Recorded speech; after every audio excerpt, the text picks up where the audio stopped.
𝐔𝐠𝐲𝐞𝐧, welcome to Face, where we bring inspiring stories of passion, perseverance, and power. Today, we are joined by a very special guest, a woman who is not just weightlifting, but lifting the spirit of the entire nation. She is strong, disciplined, and determined, an athlete who has broken stereotype and continues to push boundaries into the world of bodybuilding. As Bhutan gears up for prestigious 15th South Asian Bodybuilding and Physique Sports Championship, she stands proudly among the few who will represent our country in a grand stage. So please join me in welcoming the true powerhouse and the role model Ugyen Pema. So 𝐔𝐠𝐲𝐞, ma'am, how have you been and how is the preparation going on, ma'am? The preparation has been going quite okay till now. Sometimes you're very low, eating very low calories, and then that time you have a very tough time to manage the things around. But sometimes when you are having high calories, when you get to eat a lot, then you have a day. Okay, ma'am. So, ma'am, can you take us through your bodybuilding journey, how it started, and what kept you going on that? Bodybuilding journey, I would say my fitness journey. My fitness journey, it started from 2016. I started my fitness journey from 2016. Actually, I have two kids. So when I had my second child, I was at home a bit relaxed and I was like doing nothing. I was at home looking after the kids. I was a homemaker. So then once I was just watching a TV and then I saw in that PBS program, I saw a program about NCD, non-communicable disease, and it got my attention. So I thought, so it was saying like, about the non-communicable diseases like hypertension, diabetes, blood pressure and all. Those diseases which you could get if you are like not doing anything. You're not moving around or you're like just at home. Like just me, I being a stay-at-home mom with my two kids, I didn't get time to do anything. Also, no work. So I thought then I started my research about the NCD, and I found that along with the good nutrition, that physical activity is also very important. So I thought, why not I start doing small physical activities along with my diet was going well because I was breastfeeding, and then that time my diet was going okay, and then I thought like along with the good nutrition and diet plan, the physical activity goes hand in hand. So then I started my fitness journey from a very small step. I started to go outside, I started to walk around, and then I started a small gym in 𝐷𝐶𝐻. I have a small gym in 𝐷𝐶𝐻, so I started that gym. So my fitness journey actually started from there. And actually my main motivation was my husband. He had been into this bodybuilding since a very long time. So he encouraged me to start my gym journey. So that's where I started my fitness. Okay. So, ma'am, what motivated you personally to do bodybuilding now?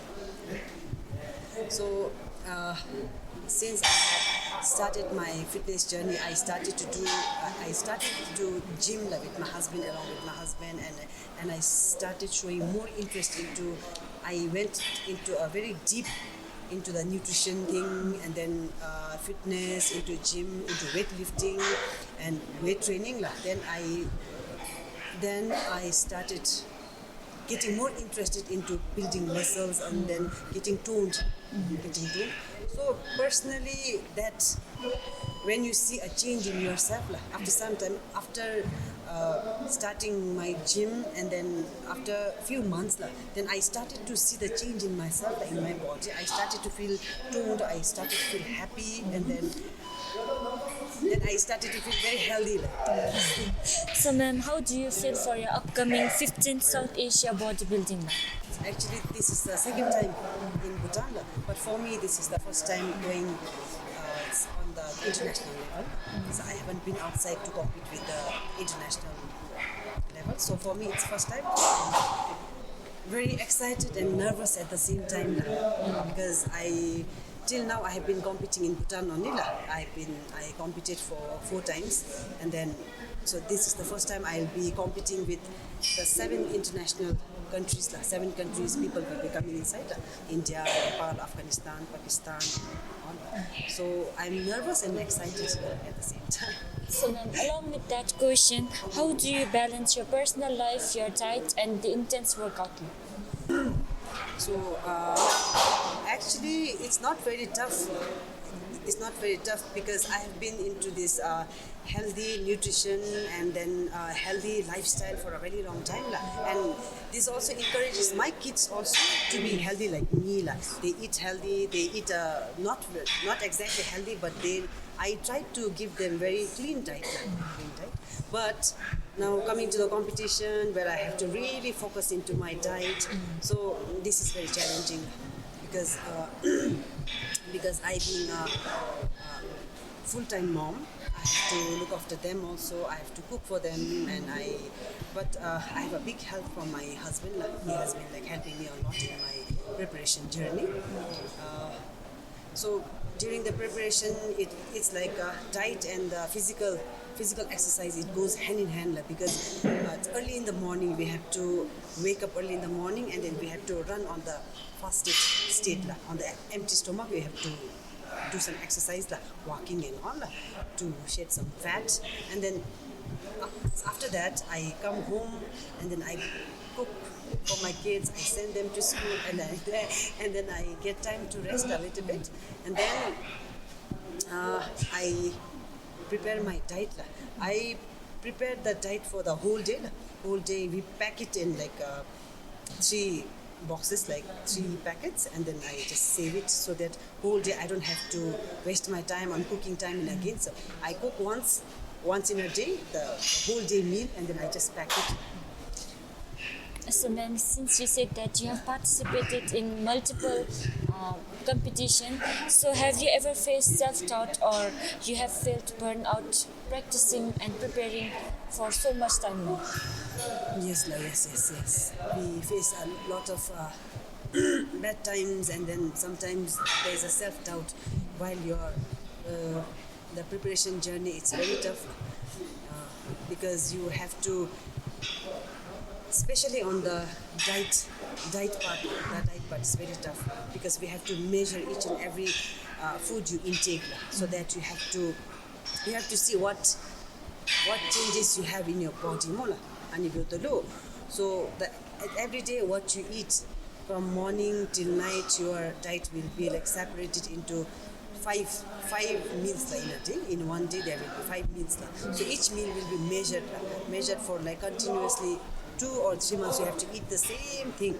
So it's a very tough thing. And then self-doubt, yes, definitely when you are dieting and then when you're exercising for 3 times a day. Sometimes you have to wake up early in the morning to run, and then you have to come in the daytime to do your weight training, and then evening also sometimes you have to come for your cardio. And then after some time with that diet and with that those very intensive workouts, when you see yourself in the mirror, sometimes you're not satisfied. You're not satisfied. Sometimes you see your competitors better than you, and then sometimes you're everybody is same. No, you are just it's not enough. So sometimes yes, but when you have very supportive friends and families around, then you get some encouragement. So being a woman bodybuilder is not easy job. So how does your family and your close ones support you, ma'am? Yes, since the bodybuilding and the bodybuilder as a woman is a very new topic in our current situation. It's a very new topic, and then everybody says oh, you are a bodybuilder, and then they have a different perspective of being a bodybuilder. You look like a man. You have to eat separately from the thing, your family and all. But for me, I have received 100% support from my family. The main encouragement And my main motivator itself is my husband. Like, he has been into this very long bodybuilding journey, and then I was motivated by him. And then even my kids, when we say bodybuilders, it's like we are into the fitness journey. So when you're into a fitness journey, you are becoming healthy lifestyle in the world. It's very healthy lifestyle. So you are encouraging that healthy lifestyle to your kids and your family around. So I didn't get any demotivated or demotivated from my families, because I always teach them, and then I always advise them to live a healthy lifestyle. And bindigi I think is in. So, ma'am, among all the championship you have participated, which one is the most memorable one for you? 2023 competition was very memorable for me, because that time I was very confident enough. Previously I was not very confident, and then after a few years I was a little bit confident. I could encourage some women, and then even in the competition I encouraged some female competitors from my circle of friends. They also competed along with me, and it was very they were very happy. So, okay, ma'am. Since ma'am have taken us to your journey throughout your competition, so ma'am, what it really takes both mentally and physically to reach where you are now?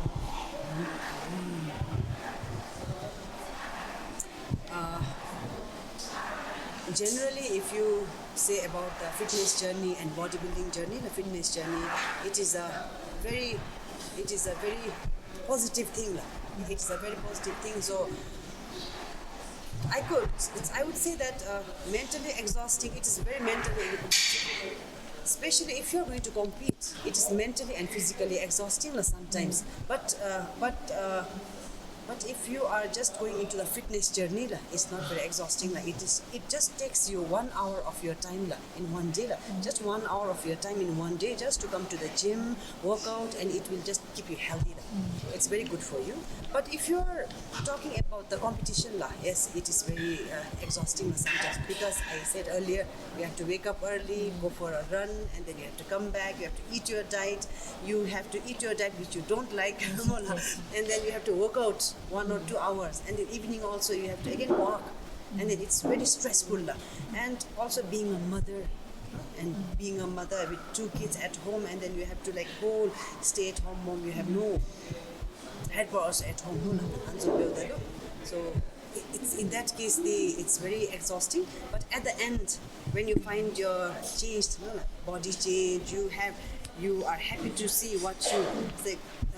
Many women, what they do is they are motivated and inspired by the videos and pictures of the women on Instagram and Facebook and all. They have a dream of becoming like that.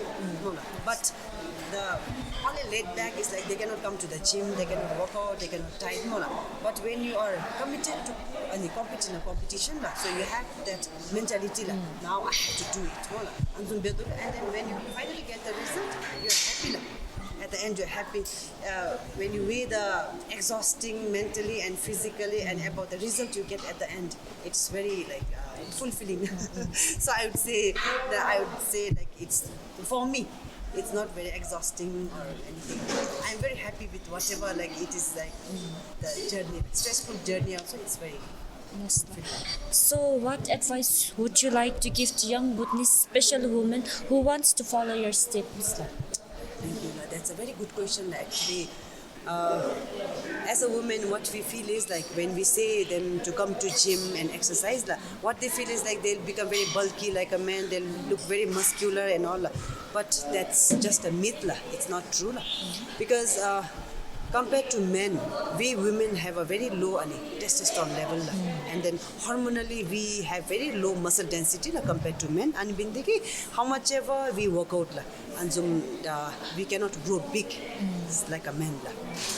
Then even after years and years of workout, some men also they cannot grow much muscle. So in a present scenario, what we find in the gym is people only they come after they have gained a weight, after delivery of the kids, or they have they are sent from the hospitals like they have hypertension or diabetes or NCDs. They have like that because they feel that gym is a wastage of time. Say. They can go for a walk or anything. Say.